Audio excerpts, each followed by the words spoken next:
Great. So it is shortly after 9, so we should go ahead and get started.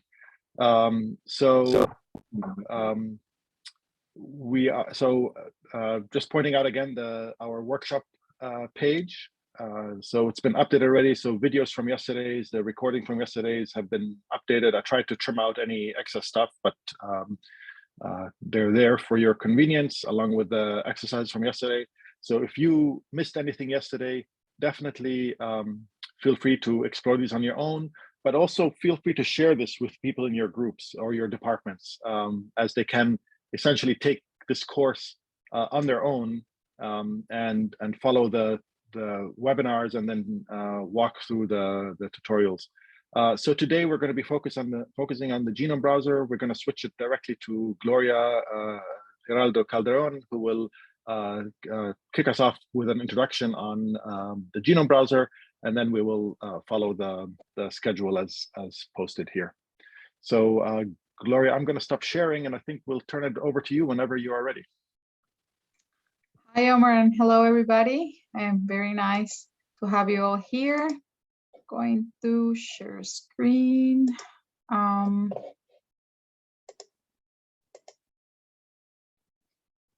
Let me know. Oh, let me display. Looks good. So you're able to see presentation mode. Oh, okay. Okay, good. So hello again, everybody. So as Omar said, I'm going to present to you a brief introduction to the Genome browser. So what is the Genome browser? How to access the Genome browser, and some features about it that you will, have more details about in the exercises. So what is a Genome browser? What are the types of omics data that you can load into it, and the types of browsers that we have, and how to add or load data into it is the first part. So if this is a genome assembly that you have, you can really not do much with this sequence. So a tool that we provide for you in order to be able to make sense of the data and to add more data into it is a Genome browser. And the way we present it is in a web browser. Okay, so here I'm showing you two tracks. So the one on top are the annotated transcripts, which you can see here, and the exons are these blue boxes, and the introns are the lines. And the other track that I have below is the reference sequence, in which you can see the nucleotides and the amino acids with the 3 open reading frames. And what I'm showing here in this animation is that you can zoom in and zoom out, and that allows you to see actually the sequence that underlies the genes that you are interested, that you're looking at. Okay, so right now I'm going to ask you everybody a quick question. What types of omics data can you find in a Genome browser? So please use the chat that you have and tell me one type of data that you can find. Let me see, let me open the chat. I'm not able to see the chat. So the people are responding. So there's Ellie said promoter data, Ethel said transcriptomics, Claire said SNP data. Suzanne is unfair. She's an instructor. She's an RNA-seq guy. Okay, thank you. Florencia said genomics and transcriptomics. Sylvia said proteomics. Thank you. Said exon intra-junctions and so forth. That's very good. I don't know why, for some reason, I cannot see the chat, but okay, good. So what I was going to show you is that normally what you want is to have on top the annotated transcripts, and below you add different types of data. For example, synthetic sequences and genes, like I have here. You can add SNP data from BCF files. You can add transcript expression. And for example, here I have loaded some RNA-seq data. You can have a protein expression in the form of mass spectrometry data as well. So, and of course, all the other ones that you also mentioned. That's very good. Now, another quick question, and Omar, here again, I will need your help. So is there an additional browser for protein data in ViewPath. And this time, please use the reactions and click yes or no. So in addition to the Genome browser, do we have another browser? And Omar, let me know what people says, please. So Ellie said yes. Oh, good. We thought, so only one person has noted that we have another browser. Well, other people are saying yes right now. Yeah. Okay, good. So yes, indeed. So in addition to the Genome browser, we also have a protein browser, and this is how it looks. So it's pretty much the same, but instead of having the genome sequence, we have one protein at a time. And here on, you can see my mouse, right? So in this search box, what you're going to see is the protein that we are going to be looking at. So what are the types of data that you can have? So on top, you can have the amino acid sequence, and you can have different tracks with interprodomains, transmembrane domains, and signal peptides, and different types that are more specific to protein data. You can also have protein expression, and notice we also had this in the Genome browser, but this is a different type of view. So for example, when you're looking at the protein data in the protein browser, for each experiment, that is each a different track, you have different colors, and each one of those represent a peptide, and the different colors represent different samples in each one of the experiments. So for example, this one is in mature stages, so you can imagine if you're working with vectors, this could be eggs and different stages of larvae and pupae, so representing the different experiments. Okay, so now that you know what a genome browser is, now that you know what type of data you can have in the genome browser or in a protein browser, so how do you access ViewPath, genome, and protein browsers? So there's two alternatives. One is from the tools menu, and the other one is from the gene pages.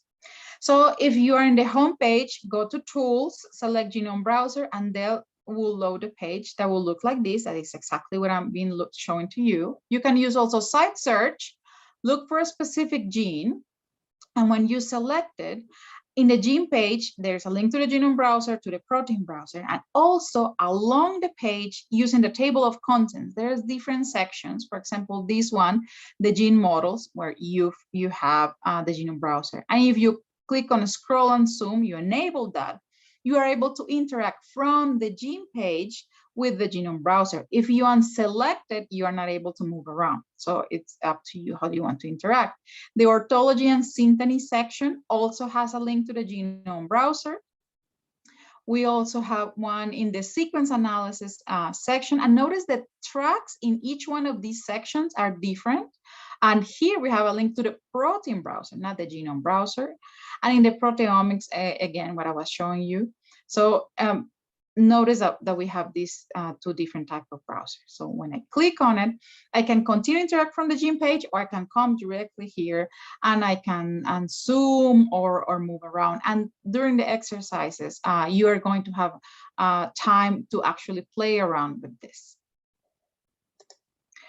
Okay, now the features of the browsers. So I'm going to show you very quick what are the features. How can you interact with these different tracks? There are three main sections for the genome browser. So first is the menu bar, and notice we have a link. This menu says genome, track, view, help, and the name of the species that you are looking at. So part of the exercise today is for you to click on each one of these different menus and find out what is that you find in each one of them. We also have a navigation bar, and here you can move to the right, to the left, zoom in, zoom out. So depending on the size of the magnifying glass, if it's a big one or a small one, so it's magnification of how much you can zoom. It seems somebody has them, is not muted. Thank you.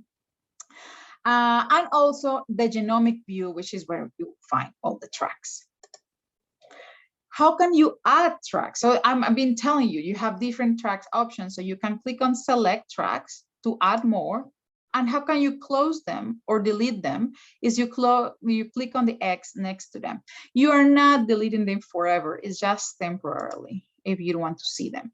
Okay, so if you are here, notice how I click on the X and the different tracks disappear, and I click on select tracks, and I have different options here. I have this menu on the left, and I have different categories and subcategories, so I can navigate through it and select what do I want to see. And once I find it, I select it with a checkbox. I clear my filters. That's not what I want. I can go back to the categories, select with a check mark, back to browser, and that will take me to the browser again, loaded that track that I have just selected. Or I can just type keywords to find the one that I'm looking for if I don't want to go through categories and subcategories. And when I go back to browser, so that the track that I have just selected will be loaded now. I can organize the tracks. I can move them up or down on my screen. And I can also notice with the mouse, I hover, and if I click on it, it will give me details about each one of my tracks. And with that arrowhead, I can also ask details about my tracks. And if it's a data set, there's a link that will take me to a data set page. Normally, you will want the annotated transcripts on top, but let's say you move it around and by mistake, you want to do this again. So you pin to top the annotated transcript or whatever track you are interested. And no matter how much you move things up and down, you will have that one pinned to top. Omar, here again, you. So I'm going to ask you to type 1. What are the types of search terms that I can use in this search box? Only type 1. And Omar, please let me know what people is typing in the Zoom chat. Okay, so you want to know what types of searches? Just select one type of search can be put in the search box. Yeah, so which kind of keywords can you use here to navigate? Okay, yeah, so people are responding gene ID, gene names. Excellent. This is a very good class. Yes, indeed. So in this, you can select a supercontext of chromosomes, but here you can not necessarily the location, but you can type, a gene symbol, gene name, or gene ID, just as you guys said. That's very good. And if you're going to type the location, make sure you put the column and the double period and make it exactly as it looks there. Okay, so that was short and sweet, I hope. If you have any questions, please let me know.